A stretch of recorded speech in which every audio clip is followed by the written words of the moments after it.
새해 첫 주 예배 때부터 지난주 예배 때까지 서울 우리교회 새 비전과 전략을 T40 시리즈로 발표하면서 강조했듯이 2022년도 한 해 우리 교회의 사명과 비전도 작년과 크게 다를 수가 없습니다. 왜냐하면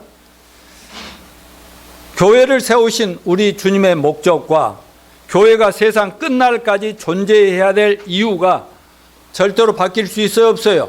바뀔 수가 없습니다.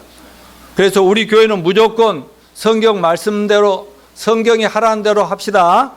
2022년도 우리 모두가 꼭 붙들고 전진해 나가야 될 표어는 바로 주님이 모든 시대, 모든 교회, 모든 신자들에게 내리신 지상 명령대로 전 성도가 천하보다 더 귀한 한 영혼 구원과 제자 삼는 사역을 통해서 교회와 세계 선교를 완성시켜 예수님 재림을 앞당기자라고 한 것입니다. 주님의 지상 명령은 성경은 이렇게 강조합니다. 모든 족속으로 제자를 삼아라.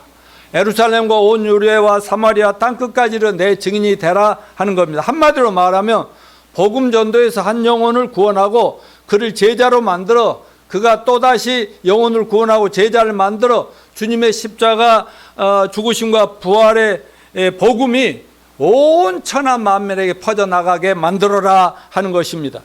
여러분, 전도는 주님의 지상 명령입니다. 한마디로 이 세상 모든 죄인들에게 예수님의 복음을 전해서 구원하여 교회로 천국으로 인도하라는 것입니다. 미국의 성경학자인 루벤 토리는 말하기를 전도는 한번 시작하면 생활에 있어 기쁨이 되고 소원이 될 것이다 라고 했습니다. 이는 전도의 기쁨이 그만큼 크다는 것을 의미합니다. 제가 여러분들에게 시도 때도 없이 전도를 강조하는 것은 여러분 모두가 전도의 기쁨을 만끽해 보시길 바라서인 것을 믿어주시길 바랍니다. 저는 한 영혼 구원할 때마다 그 기쁨이 오늘날까지도 이렇게 기쁨으로 전도하게 만드는 것입니다. 많은 사람을 옳은 대로 인도하는 자는 무엇과 같이 빛날 것이다? 하늘의 별과 같이 빛날 것이다 라고 성경은 말씀합니다. 그래서 우리가 비록 세상에서는 유명한 스타들이 되지 못할지라도 하나님께서 알아주시는 하늘에서 영원토록 빛나는 스타들이 되시기를 축원합니다. 저는 목회의 큰 목표 중에 하나가 여러분들을 하늘 스타로 만들고 정말 목사님들 만나는 목사님도 하늘 스타가 되게 하고 성도들도 어떤 누구도 세상이 정말 형편없는 인간이라도 예수님 만나 구원받으면 하늘 스타가 될 수 있기 때문에 그거를 하는 것을 제 목회의 큰 목표로 삼고 있습니다. 그리고 우리 교회가 어떤 교회가 되기를 원한다고요? 천국 가이드들, 많은 사람을 옳은 대로 이끄는 정말 그 하늘 스타들의 공동체가 되기를 원하고 제 캐치프레이스가 뭐예요? 공자매 내 노양맘 카톡에 뭐 나와요? 베스트 천국 가이드, 영원토록 빛나는 하늘 스타. 이게 평생의 내 소원입니다. 그래서 이 세상에서 유명해지고 그런 거 다 내려놓으니까 마음은 뒤떠 편하고요. 하나님이 알아주신다. 이런 마인드로 저와 여러분 함께 달려갑시다. 자, 교회 고유 기능에 여러 가지가 있지만 가장 중요한 기능은 전도에서 한 영혼 구원시켜 하나님께로 인도하는 전도라고 믿습니다. 하지만 전도의 사명은 언제까지나 할 수 있는 게 아니죠. 우리 생명이 있는 한, 살아있는 동안만 가능한 것이고 또 우리가 오래 살더라도 예수님 재림할 때까지만 할 수 있는 거 아니겠습니까? 그것을 생각할 때 살아있는 동안 우리가 우리 인생을 어디다 투자할 것인가, 어디에 내 시간과 에너지와 내 몸과 마음과 내 지성과 내 인생의 경험들을 어디다 투자할 것인가 깊이 생각하면서 한 해를 시작하게 될 수 있기를 바랍니다. 자, 오늘 본문의 핵심은 바로 초대교회 성령 충만한 제자들이 엄청난 환난과 핍박에도 결코 굴하지 않고 주님의 지상 사명인 전도와 제자 삼는 사이에 헌신하여 놀라운 이 결과를 만들어낸 것을 기록한 내용입니다. 우리는 초대교회 전도에 대한 열정과 핍박을 이겨나가는 영적 승리의 비결을 교훈으로 삼아서 하나님께 영광 돌리는 교회를 세워나가는 제자들이 됩시다. 우리 모두 오늘 본문을 통해서 세 가지 영적 교훈을 배울 건데, 이 교훈을 통해서 내가 오늘 붙잡고 가야 할 것이 뭔가를 잘 붙들고 그 말씀 붙들고 한 해를 출발하도록 하십시다. 자, 첫 번째 교훈은, 자, 예루살렘 교회는 핍박으로 인하여 예루살렘을 떠나 흩어졌다 하는 것입니다. 자, 오늘 본문 1절부터 3절 같이 읽어요. 시작. 사울은 그가 죽임당함을 마땅히 여기더라. 그날에 예루살렘에 있는 교회에 큰 박해가 있어 사도 외에는 다 유대와 사마리아 모든 땅으로 흩어지니라. 경건한 사람들이 스데반을 장사하고 위하여 크게 울더라. 사울이 교회를 진멸할세 각 집에 들어가 남녀를 끌어다가 옥에 넘기니라. 자, 초대 예루살렘에 세워졌던 첫 번째 교회는 예수님이 시작하신 거죠. 그리고 12 제자들이 시작을 했습니다.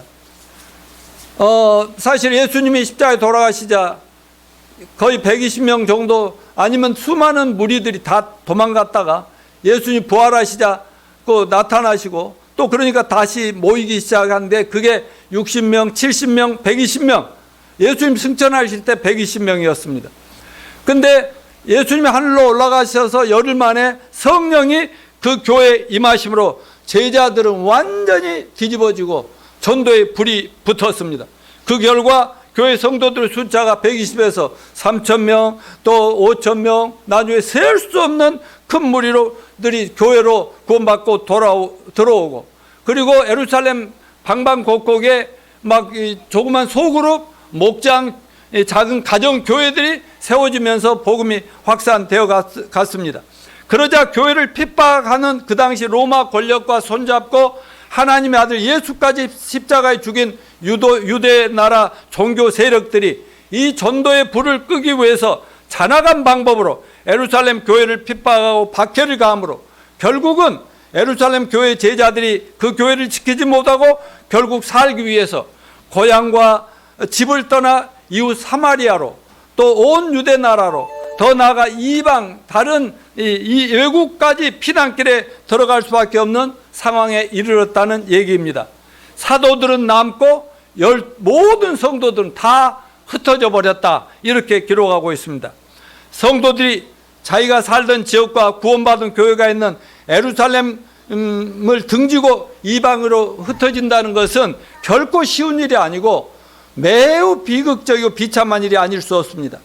특별히 유대교 바리새파의 장래 지도자인 청년 사울을 비롯한 유대인들 중 바리새파 사람들이 중심이 되어 예루살렘 교회 성도들 잡아다가 가두고 때리며 심지어 처형까지 일삼는 상황이었습니다. 그러나 이들이 강압에 의해서 어쩔 수 없이 흩어졌지만 이미 이들의 삶은 비참한 패배의 삶이 아니라 성령께서 완전히 주도해 가시는 그런 놀라운 삶이었습니다.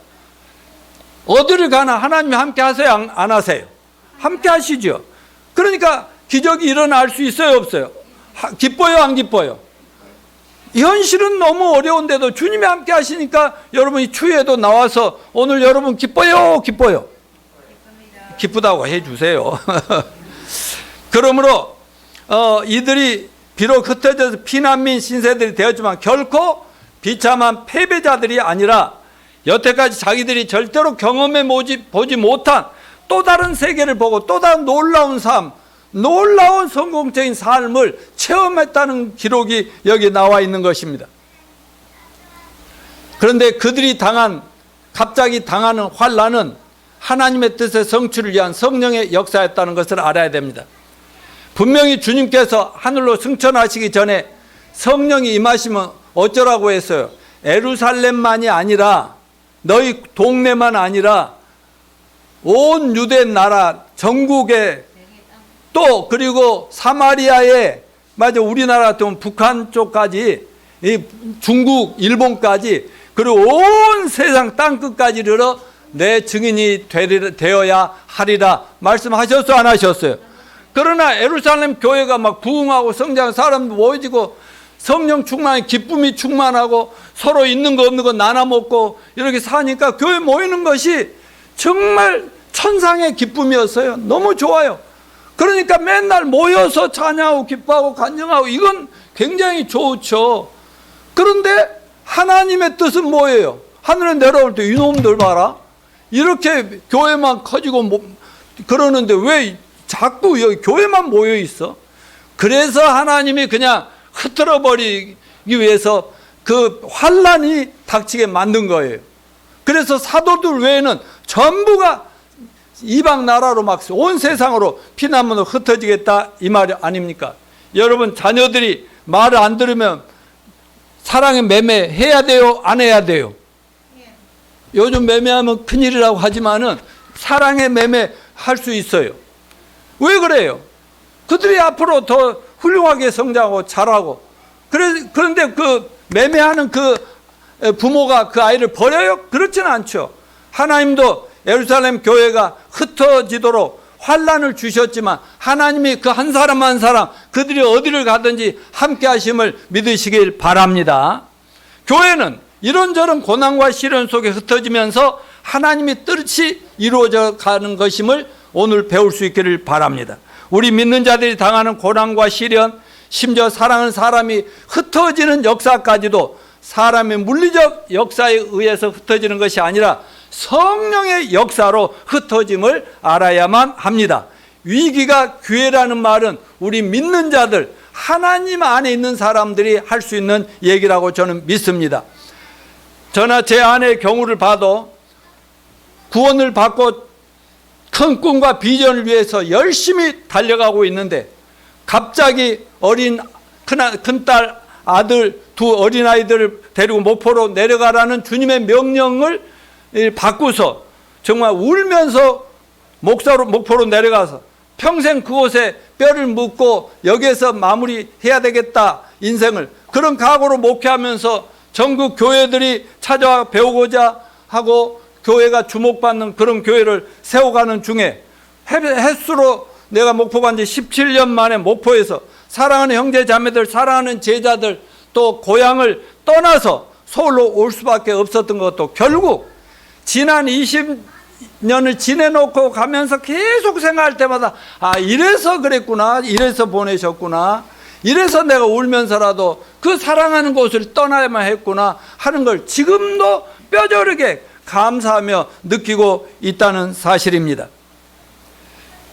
자, 사람의 물리적인 역사는 자칫 분열과 시기와 다툼으로 아픔을 겪어야 하지만 성령의 역사는 오히려 상처를 받은 자가 치유되고 안진뱅이 된 자가 다시 일어나 걷는 놀라운 일들을 경험하게 된다고 믿습니다. 오늘날 성령의 역사에 의해서 세상으로 흩어지는 교회가 그렇게 많지 않은 것 같습니다. 오늘날 교회 분란과 다툼으로 교회가 갈라지는 경우가 얼마나 많습니까?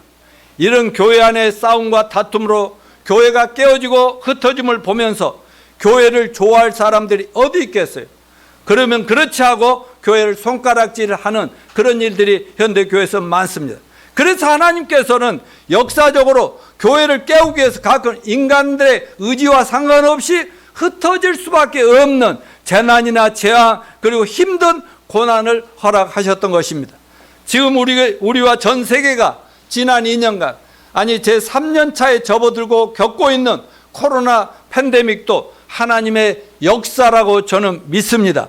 특별히 교회가 자기 교회만 우뚝 세우는 데 집중해서 흩어져서 복음 전하고 제자 삼고 하나님 나라를 빨리빨리 확산시키라고 하는 예수님의 그 지상 명령에 순종하지 않으니까 그저 자기 교회 하나 키우고 사람 모이는 데 집중하니까 하나님께서 세상 사람들은 회개할 기회로 코로나를 내리셨다고 믿습니다. 또 교회에다는 기독교에다는 예배당에만 박혀있지 말고 교회 모이는 데만 집중하지 말고 제발 흩어지면 여기저기에서 복음이 확산되는 그런 일을 하는 제자들 키워내라 하면서 안 나가니까 하나님이 흩으셨다. 맞습니까?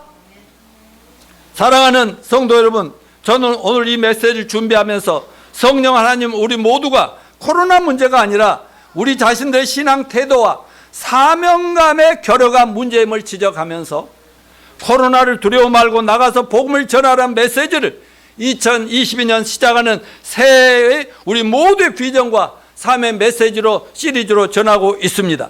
오늘 우리는 초대교회 성도들과 같이 성령의 역사로 완전히 거듭난 하나님의 자녀들이기 때문에 두려워 떨지 맙시다. 그리고 이 죄악스러운 세상으로 흩어집시다. 예수 그리스도 복음을 전합시다. 그래서 구원의 역사를 함께 이루어 하나님께 영광 돌리는 한 해가 되기를 축원합니다. 자, 두 번째, 흩어진 성도들이 한 일은 뭐예요? 순전히 복음을 전하는 일이었다. 자, 사도행전 8장 4, 5절을 읽어봅시다. 시작. 흩어진 사람들이 두루 다니며 복음의 말씀을 전할세. 빌립이 사마리아 성에 내려가 그리스도를 백성에게 전파하니 그랬어요. 여러분, 이들은 이미 성령의 역사로 거듭난 사람들이거든요. 주님의 복음을 전파하라고 그 사명을 위탁받은 사람들입니다. 자, 그들은 이미 예수님 영접하고 구원받는 순간 자신을 주님 앞에 전적으로 드리기로 결단한 성도들입니다. 자기들은 예수님 만나기 전 자신들은 이미 죽었고 이제 새 생명으로 태어났으니 이제 하나님을 바라보고 천상에서 우리를 바라보고 있는 예수님을 바라보면서 그분 뜻대로 살겠다고 결심하고 결단한 것이 구원입니다. 아멘입니까? 그 초대교회는 그런 굳게 하나님 앞에서 자기 일생을 주님 뜻대로 살겠다고 다짐한 사람들입니다. 그러니 이들의 발걸음을 아무도 막을 수가 없죠. 이들의 입을 막을 수도 없습니다. 이는 하나님의 능력, 인간의 물리적인 힘의 한계를 초월하여 놀랍게 일하신다는 사실을 반증하는 것입니다. 자, 초대교회 제자들은 피난민 신세였지만 그들이 어디를 가든지 누구를 만나지 잡다한 세상 이야기로 꽃을 피운 것이 아니라 예수님을 믿음으로 구원받고 새로운 인생을 출발함으로 내 인생이 쫙 변했다는 마이 스토리를 얘기하고 예수님의 스토리, 예수님이 과연 누구시고 그분이 당신을 위해 뭘 했는가, 이런 그런 십자가에 죽으신과 부활의 소식을 그들의 증거할 때마다 누가 역사해요? 성령이 역사하니까. 나의 그 지성과 지식과 내 말솜씨가 문제가 아니라 나는 단순히 마이 스토리, 지저 스토리를 얘기하는데 성령이 역사해서 그 사람이 변화되게 만들더라. 아멘이요? 여러분, 내가 강요하고 그러나면 너 죽는다 그래서 예수 믿는 사람 어디 있어요? 내가 성경에 있는 말씀 전해주니까 그냥 성령이 역사하니까 믿어져 버리니까 충성 봉사해야 되겠다 해서 지금까지 헌신한 거 아니겠습니까? 예루살렘 교회에서 시작된 순수한 복음의 능력과 성령의 역사로 진행된 아름다운 모습들을 그들은 생생하게 증거했습니다. 이들은 자기들이 받은 핍박의 애로를 토로한 것이 아니라 복음의 위대성과 생명력 성령운동의 놀라운 경험을 그냥 피난살이 하면서 전하더라는 것입니다. 결국 예수님과 그분이 이 땅에서 이루신 놀라운 사실을 얘기하느라고 정신이 없어요. 사람들 만나면. 여러분 나하고 같이 밥 먹은 경험 있는 분들이 있지만 새로운 사람 하나가 식탁에 있으면 나 어때요? 밥 제대로 먹어요? 못 먹어요? 밥이 코로 들어가는지 귀로 들어가는지 입으로 들어가는지 몰라. 그런데 그냥 나는 계속 뭔가를 얘기를 한단 말이죠. 사랑하는 여러분, 전도란 평생 동안 우리에게 주신 주님의 지상명령이요 지상사명임을 믿읍시다. 전도의 기본 요소는 뭐예요? 죄인을 위해서 예수님이 십자가에서 우리 죄악을 대속하여 돌아가신 십자가에 죽으심과 3일 만에 부활했으니 누구든지 회개하고 예수를 믿기만 하면 죄사함 받고 영생 얻고 구원받고 하나님 자녀가 된다. 이 사실이 아닙니까? 이걸 자기 간증을 곁들여서 얘기하라는 거 아니에요. 여러분, 전도는 자신을 죄에서 값없이 구원해 주신 하나님의 은혜와 사랑을 사람들에게 증거하는 것입니다. 지난 주일 밤인가 11시 넘어서 그 다음날 아침 보낼 그 말씀을 준비하고 있는데 12시 가까이 됐는데 거기 문자가 하나 와 있어요. 근데 한만석 장로님이라고 경기도에 사시는데 코로나 전에 자주 만나서 여기 일주일마다 한 번씩 오셔서 말씀도 나누고 전도도 해서 같이 구원도 시키고 이런 분이고 그 뒤로도 계속 보지는 못하지만 말씀을 소통을 계속 하고 있는 분인데요. 목사님 늦은 시간이지만 통화 가능할까 해서 얼른 전화를 드렸더니 다름이 아니라 친구들, 자기가 정말 좋아하는, 다들 그 수준 있는 분들인데, 친구들 5명이 있는데, 그들을 오랫동안 저한테 그 전도하는데 구원시키도록 기도해 달라고 요청을 했거든요. 그래서 저도 기도하고 있는데, 그들이 이렇게 모임을 하다가 코로나에 걸렸대요.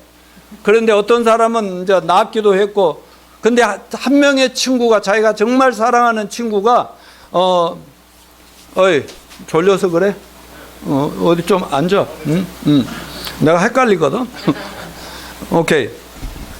근데 거의 다 죽어갈 상황이 됐대요. 이제 코로나가 문제가 아니라 기저질환으로 좋아한 상황인데, 근데 이제 뭐 폰으로 했는지 직접 갔는지는 그건 지금 확인을 못 했습니다만, 그에게 자기 그 한만석 장로님 뭐라면, 제가 마이 스토리 얘기하고 지저 스토리 얘기했거든요. 그러니까 자기 구원 간증하고 또 복음을, 그 예수를 전혀 안 믿는 친구인데 늘 해도 그냥 튕기고 가던 교장 선생님 출신이랍니다. 근데 아주 위기에 있는데 정신은 있는 것 같아서 그렇게 얘기했더니, 나중에 그 사모님한테 연락이 왔대요. 친구 부인한테. 아니, 무슨 간증이라는 걸 했길래 그렇게 내 남편이 감동받았다는데 무슨 얘기 저한테도 해달라고 그랬대요.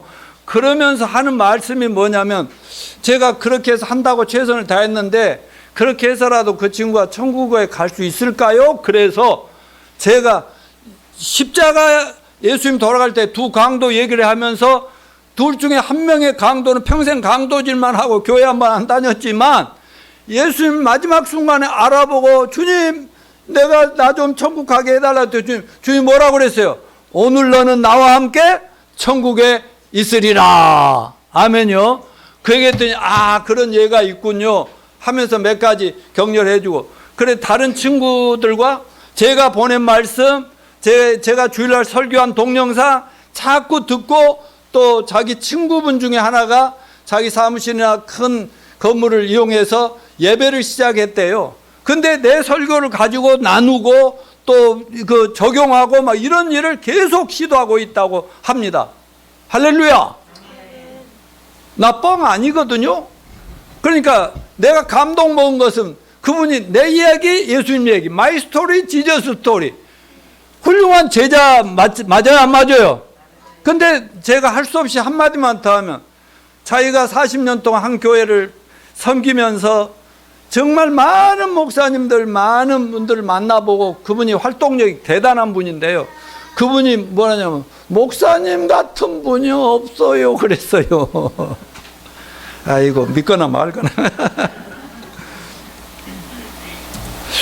자, 여러분, 이 세상에 죄인 아닌 사람이 있어요, 없어요?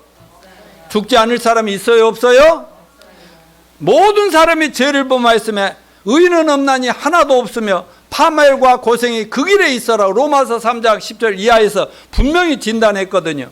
모두가 죄의 멍에를 메고 가파른 인생길을 올라가고 있다고 봅니다. 인생 자체가 태어난 이상 파멸과 고생길입니다. 그러다가 결국 죽음이 기다리고 있고, 거기서 끝나면 좋은데, 다 같이 한 번 죽는 것은 사람에게 정하신 것이요, 그 후에는 심판이 있으리니.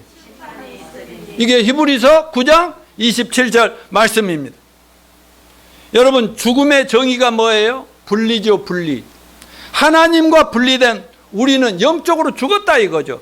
몸은 살아있지만 영적으로 하나님과 끊어져서 죽은 영혼이 됐단 말이죠.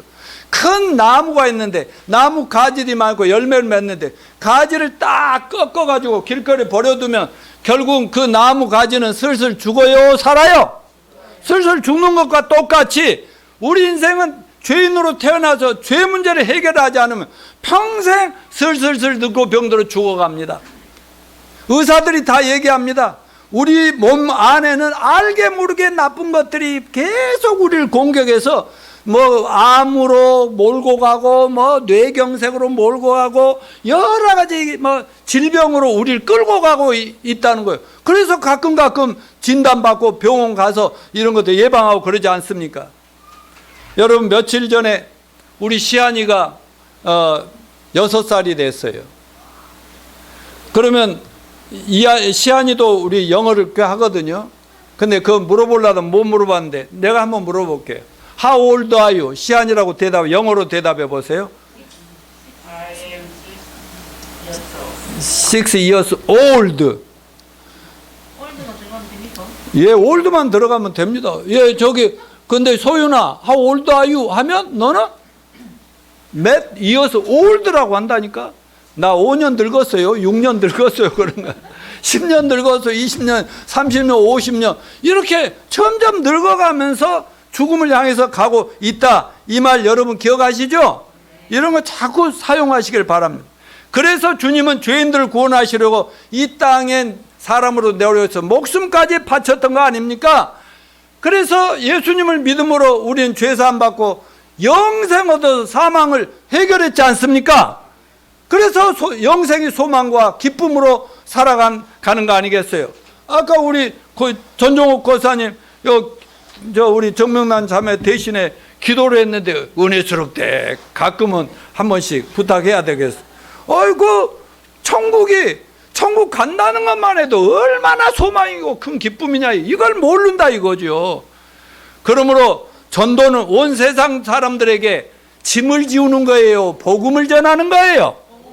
복음이 뭐예요? 기쁜 소식, 굿뉴스라는 거죠. 정말 좋은 소식이라는 거 아닙니까? 내가 얼마나 했으면, 나는 시도 때도 요즘은 누구를 만나도요, 아니요 과학자를 며칠 전에 만나서 차 타고 가면서도요, 죄암을 얘기했어요. 죄암. 나는 이래도 강남의 죄암 치료센터 원장입니다. 나는 많은 사람들, 당신도 누구도 죄암 치료센터 치료를 시켜드리고 바로 죄암 인턴 의사가 되고 나중에는 그 병원을 운영하는 사람이 되게 하는 것이 제 사역입니다. 이렇게 말할 정도 아니겠습니까? 그래서 우리는 비록 예수님의 사랑으로 강권해서 주님께로 교회로 사람을 인도하기는 하지만 나의 힘으로 사람을 붙잡는 것이 아니라 성령의 능력과 복음의 능력으로 사람을 주님께로 인도해 내는 것입니다. 우리가 세상 사람들에 전도하는 것은 절대로 사람들의 종교적인 짐을 지우려는 것 아니라는 걸 알아야 돼요. 오히려 죄로부터, 사망으로부터 자유와 해방과 기쁨, 새로운 인생의 새 출발을 주고자 하는 거 아니겠습니까? 자, 근데 교회 전도가 사람들에게 종교 생활을 강요하는 것 같은 짐으로 느껴진다면 이거는 아니다, 그렇게 생각을 합니다. 여러분, 모든 종교는 우리께로 와서 더 훌륭한 사람 되어라, 죄를 덜 지어라, 자아를 죽여라, 욕망을 죽여봅시다, 마음을 비워봅시다, 수양을 쌓읍시다, 선행을 합시다. 이렇게 하다 보면 평안이 오고 행복이 오고 천국에 갈 거 아닙니까? 그러게 하던, 그렇게 수고하던 모든 종교의 모든 사람 결국은 다 죽었습니다. 그들은 죄사함 없습니다. 아무리 절에서 오랫동안 혼자서 몇십 년을 살아도, 산속에서 혼자 살아도 마음으로 사람은 다 죄를 짓게 되어 있다는 것을 우리는 압니다. 그러니까 기독교도 그렇게 사람들의 짐을 지우는 종교가 돼서 아니라 기쁜 소식을 전해서 그들 자유와 해방을 맛보고 기쁨으로 충만한 삶을 살게 하십시다. 자, 세 번째 교훈입니다. 다 같이 읽어주세요. 뭐예요? 복음이 이방의 모든 사람들에게 기쁨이 충만하더라. 6절 이하 5절부터 8절까지 시작. 빌립이 사마리아 성에 내려가 그리스도를 백성에 전파하니 무리가 빌립의 말도 듣고 행하는 표적도 보고 한 마음으로 그가 하는 말을 따르다. 많은 사람이 붙었던 더러운 귀신들이 크게 소리를 지르며 나가고 또 많은 중풍병자와 못 걷는 사람들이 나으니 그 성에 큰 기쁨이. 원래 사마리아 성은 기쁜 세상이 아니에요. 하나님 믿는 것도 아니고 세상 우상 숭배하고 짬뽕하면서 아주 타락한 지역 아닙니까? 타락한 속에서 순간의 기쁨이 있을지 모르지만 그 성에 기쁨이 있을 수가 없는데 빌립 한 사람이 그곳에 들어가서 복음을 전파하니까 성령의 역사와 기적들이 일어나면서 구원받는 사람이 늘어나니까 그 성에 기쁨이 충만하더라. 아멘. 여러분, 우리가 하는 일은 사람의 짐 지우는 것이 아니라 기쁨 충만을 주고 그들의 그곳에 복음만 전파해서 죄로 구원만 받는 게 아니라 어떤 역사가 일어났다고 그랬어요. 안진뱅이가 일어나고 귀신들이 쫓아나가고 그 사마리아 성에 그 타락한 여성 예수님 우물가에 만나서 구원받고 그 세상에 복음 전했죠. 근데 나중에 빌립이 딱 와서 또 전하니까 막 그 지역에 예수 믿는 사람이 막 늘어나니까 그 타락한 죄인들이 새 생명을 얻어갖고 기쁨이 충만하게 됐다 이 말이에요. 여러분, 초대교회 역사는 지금도 열심히 전도하는 그런 사람들 통해서 일어나고 있다고 저는 믿습니다. 오늘날 하나님을 진실로 믿는 사람들이 가는 곳마다 이와 같은 빌립 집사가 가서 일으킨 역사가 일어나야 된다고 믿습니다. 오늘날 예수 믿는 성도들이 가는 곳마다 기쁨을 주는 역사가 일어나야 합니다. 영적으로 무서운 병에 걸려 감각을 상실한 사람들이 기쁨을 얻고 다시 걷는 역사를 일으켜야 합니다. 이번 팬데믹으로 세상이 확 변하고 있습니다. 사람과 사람 사이가 굉장히 갈라지고 있습니다. 서로 대면도 하기를 부담스러워하고 있습니다. 자, 4차 산업혁명 시대는 모든 것 사람이 하는 일을 기계가 대체하고 AI 시대, 인공 로봇 시대 이런 모든 걸 대체하니까 개인주의, 이기주의, 자기중심주의가 팽배해져 가고 있다니까요. 그런데 코로나 팬데믹 딱 때려버리니까 지금 사람들이 냉랭해져 가고 있잖아요. 사람들이요 자기 외에는 생각을 못해요. 저는 운전할 때마다 느낀 거 아니라 운전을 해본 사람들은 마리아도 뭐 우리 김영자 자매도 느끼겠지만은 자동차 어쩔 때는 막 강남 너무 복잡하냐 자동차 경적을 빵 울리면 좀 어이구 하고라도 피해줄 줄 알아야 되잖아요. 빵빵을 누르든 말든 네가 날 치우고 가려면 가라 하는 식인지 뭐 그냥 폰이나 보고 그냥 혼자 이렇게 그러니까 내가요 저 훌륭한 목사 되려고 애를 쓰는데요 운전할 때만 나가 사람 이상하게 돼요. 그래서 그때 수양을 많이 쌓고 있습니다.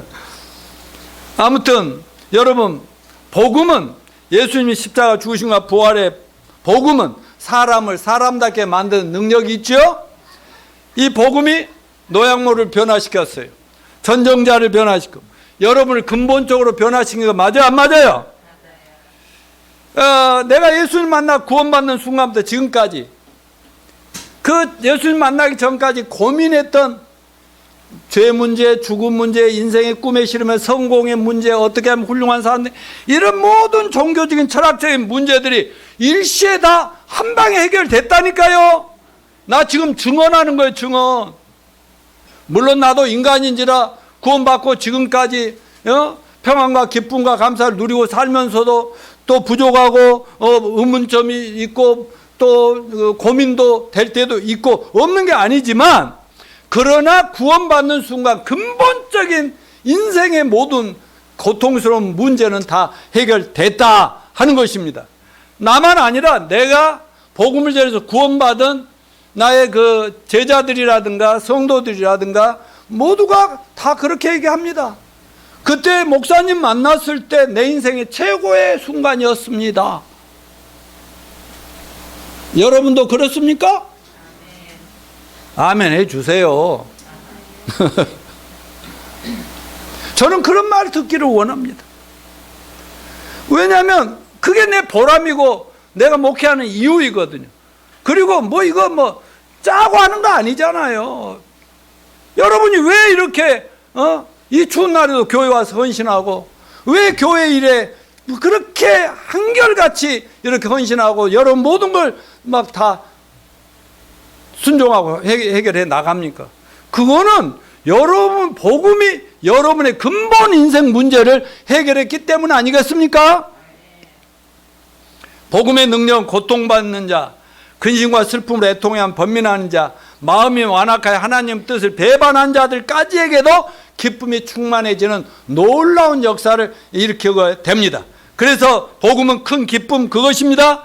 오늘 본문에 보면 사마리아 성 안에서 예수님 복음이 전파되니 예수를 알지 못한 자들이 회개하며 구원받아 침례받을 뿐 아니라 귀신들도 물러가고 옛날에 못된 것들이 다 떠나가 버리는 역사가 이루어지니까 기쁨이 충만한 거지요. 자, 또 하나 넘겨주죠. 빌립 집사를 통해 놀라운 진리 한 가지를 더 짚어야 되겠습니다. 빌립은 예루살렘 교회 초대 집사였어요. 3,000명, 5,000명 교회에 7명 집사 중에 한 명이었어요. 요즘 말로 하면 평신도예요. 그들 목사라고 안 하죠. 그런데 그가 목회자 선교사 이상의 놀라운 열매를 맺어냈다.